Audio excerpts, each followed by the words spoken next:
America, Israel અને Iran વચ્ચે યુદ્ધની પરિસ્થિતિ 2 દિવસથી આપણે જોઈ રહ્યા છીએ કે કેટલી વધારે તીવ્ર અને ભયાનક થતી જઈ રહી છે। મિડલ ઈસ્ટના દેશમાં જેટલા પણ ભારતીયો વસી રહ્યા છે એમના સુરક્ષાને લઈને પીએમ મોદીના નિવાસસ્થાને સુરક્ષા સમિતિની બેઠક યોજાઈ હતી। આ દરમિયાન સીડીએસ અનિલ ચૌહાણ પણ ત્યાં હાજર હતા। મીટિંગમાં વેસ્ટ એશિયામાં રહેતા ભારતીય, ત્યાં ફસાયેલા લોકોની સુરક્ષા પરિસ્થિતિ ન બગડે અને જો પરિસ્થિતિ બગડે છે તો એમને પાછા ભારત લાવવા માટે શું કરી શકાય એ બધા જ વિષયો પર ચર્ચા થઈ છે। હાલમાં વેસ્ટ એશિયાનું અત્યારે વાત કરીએ તો ઈરાનમાં લગભગ 10,000 ભારતીયો રહી રહ્યા છે, સાથે જ 40,000થી વધારે ઇઝરાયલમાં રહી રહ્યા છે અને ગલ્ફ અને વેસ્ટ એશિયામાં લગભગ 90 લાખ ભારતીયો રહી રહ્યા છે। પ્રધાનમંત્રીએ ગઈકાલે એક્સ પર એક પોસ્ટ કરી હતી જેમાં એમણે કહ્યું કે યુએઈના પ્રેસિડેન્ટ શેખ મોહમ્મદ બિન ઝાયદ અલ નાહયાન સાથે વાત કરી છે। તેમણે જે વાતચીત કરી છે એમાં લખ્યું છે કે ભારત આ મુશ્કેલ સમયમાં યુએઈ સાથે ઊભું છે। ત્યાં રહેતા ભારતીય સમુદાયે ધ્યાન રાખવા બદલ તેમનો આભાર માન્યો અને તણાવ ઓછો થાય, શાંતિ અને સુરક્ષા સ્થાપિત થાય એની માટેની અપીલ કરી છે।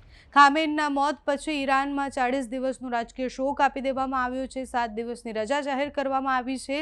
ઈરાનમાં સત્તા સંભાળવા માટે હાલ 3 સભ્યોની એક કામચલાઉ સમિતિ બનાવવામાં આવી છે, જેમાં દેશના રાષ્ટ્રપતિ મસૂદ પેજેશકિયન, ન્યાયતંત્રના વડા મોહસેની એજેઈ અને ધર્મગુરુ અલીરઝા અરાફી સામેલ છે, જે સમિતિ અત્યારે કામચલાઉ સરકાર ત્યાં ચલાવવાની છે। આ આખી ઘટના જે બની શનિવારથી વહેલી સવારથી ઈરાનના અનેક જગ્યાઓ પર વિસ્ફોટ થયા, એના પછી ડોનાલ્ડ ટ્રમ્પનું આવીને એવું કહેવું કે રાત સુધીનો સમય આપું છું અને રાત સુધીમાં જો તમે હથિયારો નહીં નાખ્યા તો પછી તમારે ભોગવવું પડશે, અને એના પછી જે થયું આપણે બધા જ એના સાક્ષી છીએ। સતત ઈરાન, ઇઝરાયલ અને એની લડાઈની વાત થતી હતી, ઈરાન અને અમેરિકાની લડાઈની વાત હતી, એ બધાની વચ્ચે વર્લ્ડ વોર 3 અને એના વિષય પર પણ ખૂબ ચર્ચા થઈ રહી છે કે એક બાજુ પાકિસ્તાન અને અફઘાનિસ્તાન ઝઘડી રહ્યું છે એટલે ત્યાં યુદ્ધ છે, બીજી બાજુ અમેરિકા અને ઇઝરાયલ ભેગા થઈ અને ઈરાન પર હુમલો કરે છે। એના પછી ઈરાન, અમેરિકા અને ઇઝરાયલની લડાઈ જે હતી એ યુદ્ધમાં પરિવર્તિત થઈ જાય છે।